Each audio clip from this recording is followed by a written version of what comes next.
మనుషుల్లాగా అన్ని విషయాల్లో ప్రవర్తించాడు. దేవునికి మహిమ కలుగునుగాక. అందులో భాగంగానే ప్రార్థన, కృతజ్ఞతాస్తుతులు. తండ్రిని మహిమపరిచాడు. ఆ డే మొత్తం కూడా దేవుడు చేసిన కార్యాలన్నిటికీ కృతజ్ఞతాస్తుతులు చెల్లించి, ఇంకా జరగవలసినటువంటి కర్తవ్యం నాకు బోధించు తండ్రి అని విజ్ఞాపన చేశాడు, ప్రార్థన చేశాడు.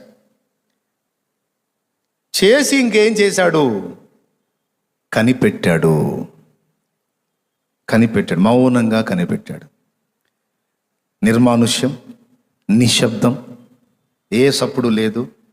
పక్షులు సైతం నిద్రపోయే వేళ అలాగా ఆ కొండ మీద మౌనంగా కనిపెట్టాడు. అలా కనిపెట్టి దేవుని స్వరం విన్నాడు, తండ్రి స్వరం. మరుసటి రోజు ప్రోగ్రాం అంతా కూడా ఆయన చెప్పాడు. అది తీసుకొని మళ్ళా నెక్స్ట్ డే ప్రారంభించేవాడు. ఖచ్చితంగా ఇది జరిగి ఉండకపోతే, రాత్రంతా ఆయన విజ్ఞాపన చేస్తానే ఉంటే ఇక తండ్రి స్వరం ఎప్పుడు విన్నాడు? ఈ ప్రోగ్రాం డిజైనింగ్ ఎప్పుడు జరిగింది?